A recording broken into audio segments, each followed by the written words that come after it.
Hello everyone, welcome back to my YouTube channel. I am Diksha Arora और आज की video में हम डिस्कस करेंगे section 63 of companies act, that is issue of bonus share. Okay, तो देखिए इस सेक्शन में मैं सबसे पहले आपको बोनस शेयर का मतलब समझाऊंगी कि what do we mean by bonus share. उसके बाद में आपको एक एग्जांपल बताऊंगी जिसमें मैं आपको क्लियर करूंगी इस सेक्शन का इंटेंट, मतलब कि कंपनी बोनस शेयर इशू क्यों करती है और उससे कंपनी को और शेयर होल्डर को क्या बेनिफिट होता है। इसका इंटेंट क्लियर करने के बाद जो है मैं आपको सेक्शन 63 पढ़ाऊंगी पूरा कि लॉ की लैंग्वेज में क्या लिखा है। क्लियर? तो चलिए स्टार्ट करते हैं। सबसे पहले हम समझेंगे बोनस शेयर्स का क्या मतलब होता है। बोनस शेयर क्या होते हैं? ये एक एडिशनल शेयर्स होते हैं जो कंपनी देती है अपने एग्जिस्टिंग शेयर होल्डर को। किनको? अपने एग्जिस्टिंग शेयर होल्डर को क्या देती है कंपनी? एडिशनल शेयर्स देती है। क्यों देती है? कैसे देती है? फ्री ऑफ कॉस्ट, बिना किसी पैसे के फ्री ऑफ कॉस्ट में देती है, in proportion to their existing share holding. एक बारी लाइन दोबारा पढ़ेगी, in proportion to their existing share holding. अब इसका क्या मतलब है? जैसे कि हम बोलते हैं ना कि कंपनी ने 1:2 का बोनस इशू दिया। 1:2 का मतलब क्या होता है कि जिन शेयर होल्डर के पास अभी 2 शेयर्स है उनको 1 शेयर मिलेगा एज बोनस शेयर। अब हमने बोला कि 2:4 का किया, मतलब जो शेयर होल्डर अभी 4 शेयर होल्ड कर रहे हैं उनको 2 share as a bonus share मिलेंगे। तो इसलिए इसमें लिखा है in proportion to their existing share holding, मतलब जिस हिसाब से वो अभी शेयर्स होल्ड कर रहे हैं उसके प्रोपोर्शन में ही उन्हें बोनस शेयर इशू किए जाएंगे। तो बेसिकली बोनस शेयर क्या होते हैं? जो शेयर्स कंपनी इशू करती है शेयर होल्डर को फ्री ऑफ कॉस्ट में, उसे हम कहते हैं बोनस शेयर। अब हम एक एग्जांपल लेके इसका इंटेंट समझेंगे। अब आप इतना बड़ा देके डर मत जाना, एक एक करके समझेंगे, इससे आपको बहुत अच्छे से क्लियर हो जाएगा कि बेसिकली इस सेक्शन का इंटेंट क्या है, ये सेक्शन क्यों लाया गया, इससे शेयर होल्डर को कैसे फायदा होता है, राइट। तो एक एग्जांपल में हमने एज्यूम किया कि कंपनी है, उसके पास 20,000 शेयर है 10 रुपीज ईच के, तो टोटल उसके हो गए, उसके पास हो गई शेयर कैपिटल 2 लाख। उस कंपनी का प्रॉफिट जो है वो है 9 लाख। ठीक है, अब कंपनी चाहे तो क्या कर सकती है, इस प्रॉफिट से डिविडेंड डिक्लेयर कर सकती है, डिविडेंड डिक्लेयर करके शेयर होल्डर को डिविडेंड दे सकती है, राइट। कंपनी के पास ये ऑप्शन भी है।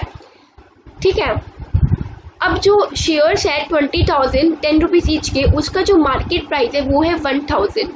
क्या मार्केट प्राइस है? 1,000। एक बार दोबारा देखेंगे, हमने क्या पढ़ा है, कंपनी उसके 20,000 शेयर्स है 10 रुपीज ईच के 2 लाख और कंपनी के पास प्रॉफिट है 9 लाख का। ठीक है, अब कंपनी के जो शेयर्स है उसका शेयर का जो मार्केट प्राइस है वो 1,000 रुपीज है। ओके, तो ऐसा ठीक है। अब हम निकालते हैं कंपनी की मार्केट कैपिटलाइजेशन। मार्केट कैपिटलाइजेशन कैसे निकलती है? नंबर ऑफ शेयर्स जो outstanding, number of shares outstanding, कितनी इक्विटी शेयर्स है उसके 20,000 और मार्केट प्राइस कितना उसका 1,000, तो हमारे पास मार्केट कैपिटलाइजेशन आती है 2 करोड़। ठीक है, अब क्या हुआ, कंपनी ने जो किया बोनस इशू किया 1:1 का, मतलब जिनके पास 1 शेयर है उनको 1 शेयर मिलेगा एज ए बोनस शेयर।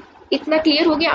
अब ऐसा क्या होता है, ऐसा कहते हैं कि जो मार्केट कैपिटलाइजेशन होता है वो बोनस इशू के बाद भी सेम रहता है, मतलब बोनस इशू के बाद जो कंपनी का मार्केट कैपिटलाइजेशन होता है वो चेंज नहीं होता। ठीक है, तो अब हम क्या करेंगे, बोनस इशू के बाद का मार्केट कैपिटलाइजेशन 2 करोड़ ही रहेगा। इतना आपको क्लियर, क्योंकि सेम रहता है। और उसके जो शेयर्स हो गए वो 40,000 हो जाएंगे। 40,000 कैसे होंगे, एक बार मैं आपको समझा देती हूँ। कंपनी के जो शेयर्स थे वो 20,000 थे, उसने बोनस इशू लाया 1:1 का, मतलब जिसके पास 20,000 शेयर हो गए उसे 20,000 शेयर्स और मिलेगी एज बोनस शेयर। तो टोटल शेयर्स कितनी हो जाएगी कंपनी के पास? 40,000। बोनस इशू के बाद उसके पास टोटल शेयर हो जाएगी 40,000। ठीक है, तो 40,000 के उसके शेयर्स हो गए और यहाँ पे हमने इंटू कर दिया मार्केट प्राइस। हमने मार्केट प्राइस निकाल लिया, क्या आ गया, बोनस इशू के बाद जो शेयर का मार्केट प्राइस है वो 500 हो गया। पहले मार्केट प्राइस क्या था? 1,000 था। एक बार यहाँ तक मैं दोबारा बता देती हूँ हमने क्या किया। एक कंपनी है, उसका जो शेयर कैपिटल है वो 2 लाख रुपीज है। कितने शेयर्स है? 20,000 शेयर्स है 10 रुपीज ईच के। कंपनी जो है वो बोनस इशू लाई 1:1 का। क्लियर? अब हमने मार्केट कैपिटलाइजेशन निकाला कंपनी का। मार्केट कैपिटलाइजेशन जो होता है वो होता 20,000 शेयर्स थे और 1,000 रुपीज उसका मार्केट प्राइस था, तो हमारे पास मार्केट कैपिटलाइजेशन आ गया 2 करोड़।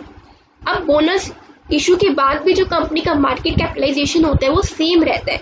अब मार्केट कैपिटलाइजेशन सेम है तो कोई एक चीज तो चेंज होएगी बोनस इशू के बाद, वो क्या चेंज होएगा, उसका मार्केट प्राइस। हमने मार्केट प्राइस निकाल लिया और उसका मार्केट प्राइस हमारे पास आ गया 500। ठीक है, इतना आपको क्लियर हो गया। आप अज्यूम करते एक शेयर होल्डर है, उसके पास बोनस से पहले 1000 शेयर थे। ठीक है, उसके पास बोनस इशू से पहले 1000 शेयर्स थे। बोनस इशू के बाद उसके टोटल कितनी बोनस इशू कितनी का है, 1:1 का।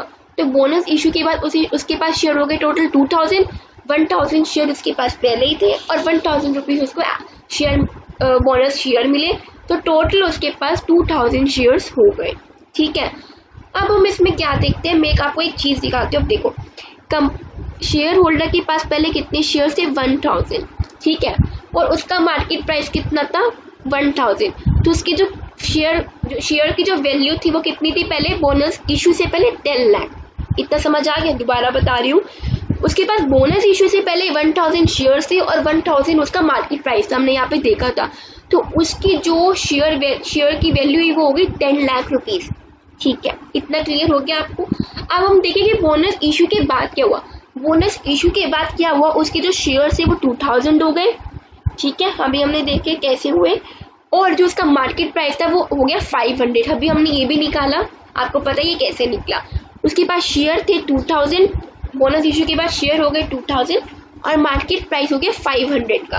तो टोटल उसकी वैल्यू क्या हुई, 10 लाख। मतलब हम इसमें देखेंगे कि बोनस इशू से पहले भी उसकी वैल्यू 10 लाख रुपीज थी, उसके बाद भी 10 लाख रुपीज है बोनस इशू के बाद भी। तो इसमें फायदा क्या हुआ शेयर होल्डर को, तो देखिए जो यहाँ पे जो फायदा होता है ना, वो कहते हैं कि एकदम नहीं होता, मतलब उसी टाइम आपको इमीडिएट बेनिफिट नहीं दिखेगा, लेकिन समय बीतने के बाद आपको उसका बेनिफिट दिखेगा। अब वो कैसे दिखेगा मैं बताती हूँ। पहले जो शेयर था वो आपका था मार्केट में 1000 रुपीज का, अब उसका मार्केट प्राइस हो गया 500 रुपीज, जिसकी वजह से क्या हुआ, ऐसे इन्वेस्टर्स जो उसके 1000 प्राइस होने की वजह से उसमें इन्वेस्ट नहीं कर पा रहे थे, अब वो उसमें इन्वेस्ट करेंगे क्योंकि उसका प्राइस कम हो गया 500। तो ऐसे क्या होगा, इन्वेस्टर्स उसमें और इन्वेस्ट करेंगे, तो इससे क्या होगा, उसकी डिमांड बढ़ेगी शेयर्स की। अब शेयर्स की डिमांड बढ़ेगी तो थोड़े टाइम बाद डिमांड बढ़ने की वजह से उसका प्राइस भी जो वो है वो इंक्रीज होगा। डिमांड बढ़ने से उसका प्राइस भी इंक्रीज होगा और प्राइस इंक्रीज होगा तो अल्टीमेटली जो बेनिफिट होगा वो शेयर होल्डर को होगा। थोड़े टाइम बाद, 1 महीने बाद, 2 महीने बाद डिमांड बढ़ने के हिसाब से जो भी उसका प्राइस होगा, फॉर एग्जांपल उसका प्राइस 700 हो गया, डिमांड बढ़ी और प्राइस उसका अप हो गया 700। तो ऐसे में क्या हुआ, अब उसकी 2000 इंटू 700 हम करेंगे तो उसकी वैल्यू अपने आप बढ़ी।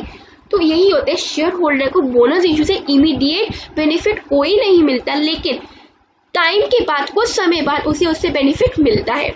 तो यही होता है बोनस इशू, बोनस शेयर का बेनिफिट क्या शेयर होल्डर को होता है। ठीक है, अब हमने इसका इंटेंट समझ लिया कि शेयर होल्डर को कैसे बेनिफिट होता है। ओके, सो हमने डेफिनेशन देख ली, इंटेंट भी समझ लिया। अब हम लॉ की लैंग्वेज में जाते हैं कि लॉ में क्या लिखा है। ओके, तो सेक्शन 63 हमें क्या कहता है, वो कहता है एक कंपनी में issue fully paid bonus share. एक कंपनी चाहे तो fully paid bonus share issue कर सकती है। यहाँ पे शेल नहीं लिखा, यहाँ पे मे लिखा है, मतलब ये कंपनी की मर्जी है, वो चाहे तो fully paid bonus share issue कर भी सकती है और वो चाहे तो नहीं भी कर सकती, कोई ऑब्लिगेशन नहीं है कंपनी पे। ठीक है, यहाँ तक आपको समझ आया। और कंपनी में इशू, वो इशू कर सकती है फुली पेड बोनस शेयर। अब यहाँ पे लिखे फुली पेड, मतलब बोनस शेयर जो है वो फुली पेड मतलब partly paid bonus share issue नहीं होगी, फुली पेड भी इशू होंगे। तो कंपनी चाहे तो fully paid bonus share issue कर भी सकती है, नहीं भी कर सकती। किसको करेगी, टू ऑल इट्स मेंबर, मतलब अपने सारे मेंबर्स को करेगी। ये नहीं कर सकती कि उसके 1000 मेंबर्स है तो 5000 को कर रहे, सॉरी उसके पास 1000 मेंबर्स है तो वो 500 मेंबर्स को करे इशू और 500 को नहीं करे। अगर वो इशू करेगी कंपनी तो वो सारे मेंबर्स को इशू करेगी बोनस शेयर। ठीक है, अब कहाँ बोनस शेयर इशू करने के लिए वो क्या यूज कर सकती है, वो यूज कर सकती है अपना फ्री रिजर्व, वो यूज कर सकती है अपना सिक्योरिटी प्रीमियम रिजर्व और या फिर अपना कैपिटल रिडम्पशन रिजर्व। 3 चीजें यूज करके वो बोनस शेयर इशू कर सकती है, फ्री रिजर्व यूज कर सकती है, सिक्योरिटी प्रीमियम रिजर्व यूज कर सकती है और कैपिटल रिडम्पशन रिजर्व यूज कर सकती है। इतना क्लियर? एक बार डेफिनेशन दोबारा पढ़ते हैं। अ कंपनी में इशू, कंपनी चाहे तो इशू कर सकती है fully paid up bonus share अपने सारे मेंबर्स को, टू ऑल इट्स मेंबर्स। कहाँ से करेगी? या तो फ्री रिजर्व से करेगी, सिक्योरिटी प्रीमियम रिजर्व से करेगी या फिर कैपिटल रिडम्पशन रिजर्व से करेगी। इतना आपको क्लियर हो गया? नेक्स्ट पढ़ेंगे। Provided that company can not issue bonus share by capitalizing reserve created by revaluation of assets. मतलब अगर कोई कंपनी अपने एसेट्स को रिवैल्यू करती है और वो उसका जो रिवैल्यूएशन होने से जो करती है और उस रिवैल्यूएशन से जो उसका रिजर्व क्रिएट करती है, उस रिजर्व को यूज करके वो अपना बोनस शेयर इशू नहीं कर सकती। रिवैल्यूएशन ऑफ एसेट्स से जो अपना रिजर्व क्रिएट करती है, उस रिजर्व को कैपिटलाइज करके वो बोनस शेयर इशू नहीं कर सकती। A company can not issue bonus share by capitalizing reserves created by revaluation of asset. I hope आपको यहाँ तक क्लियर हो गया होगा। अब एक कंपनी को बोनस शेयर इशू करने के लिए कुछ प्री कंडीशंस होती है जो उसे सेटिस्फाई करनी होती है। मतलब वो इन कंडीशंस को सेटिस्फाई करेगी तभी वो बोनस शेयर इशू कर सकती है।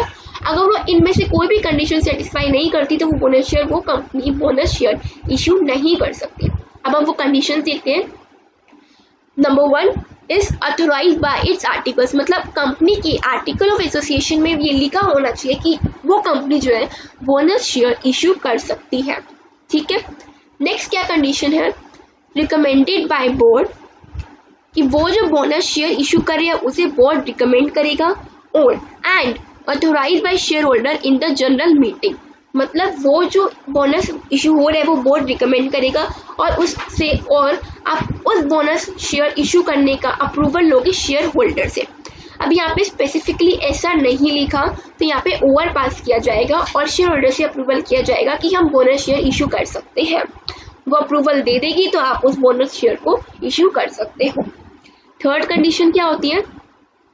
A company has not defaulted in the payment of interest और principal amount of fixed deposit और डेट इंस्ट्रूमेंट। जो कंपनी ने डेट इंस्ट्रूमेंट इशू कर रखे हैं या फिर उसने फिक्स्ड डिपॉजिट लिया हुआ है, उसमें उसके प्रिंसिपल अमाउंट पे भी और उसके इंटरेस्ट पेमेंट में भी कहीं पे भी कंपनी ने डिफॉल्ट नहीं किया होना चाहिए।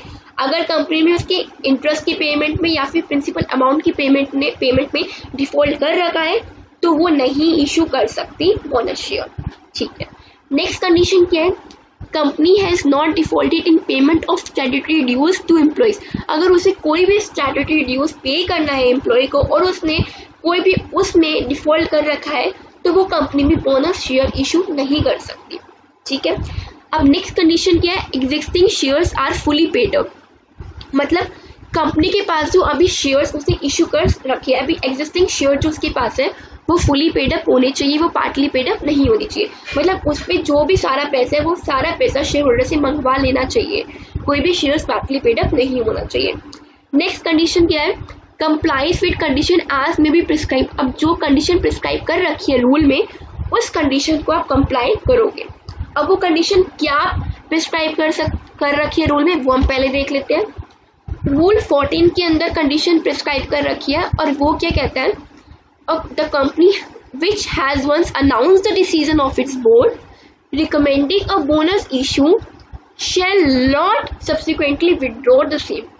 वो क्या कह रहे हैं? अगर कंपनी के बोर्ड ने एक बार ये डिसीजन अनाउंस कर दिया कि वो बोनस शेयर इशू करेगा तो बाद में उसे पीछे नहीं हट सकता। मतलब वो ये नहीं कह सकता भाई मैंने तो ऐसे ही अनाउंस कर दिया था, अब मैं बोनस शेयर इशू नहीं कर रहा। नहीं, अगर आपने एक बार अनाउंस कर दिया कि आप बोनस शेयर इशू करोगे तो फिर आपको शेयर इशू करनी ही पड़ेगी, आप पीछे नहीं हट सकते। क्लियर? रूल 14 भी हमने पढ़ लिया। अब एक लास्ट पॉइंट बचता है इस सेक्शन में, वो कहते हैं bonus share can not be issued in lieu of dividend. मतलब एक कंपनी है, उस कंपनी ने डिविडेंड डिक्लेयर कर दिया, ठीक है। अब डिविडेंड पेमेंट की बात आई तो उसने बोला नहीं मैं आपको डिविडेंड पे नहीं करूंगा, मैं आपको इसकी जगह बोनस शेयर इशू कर देता हूँ। तो वो ऐसा नहीं कर सकते, डिविडेंड की जगह पे बोनस शेयर इशू नहीं कर सकता। वैसे बोनस शेयर इशू करो कोई दिक्कत नहीं है, लेकिन आप ये नहीं कह सकते कि भाई डिविडेंड नहीं पे कर रहा, मैं डिविडेंड की जगह बोनस शेयर इशू कर रहा हूँ, ये आप नहीं कर सकते, ये अलाउ नहीं है। ठीक है। तो वो सेक्शन 63 आपका यहाँ पे खत्म हो गया। आई होप आपको सेक्शन 63 बिल्कुल क्लियर हो गया होगा। और अगर आपको ये वीडियो पसंद आई हो तो इसे लाइक शेयर सब्सक्राइब जरूर कीजिएगा। और अब मैं आपसे मिलूंगी अपनी नेक्स्ट वीडियो में एक नए टॉपिक के साथ। Till then good bye, take care.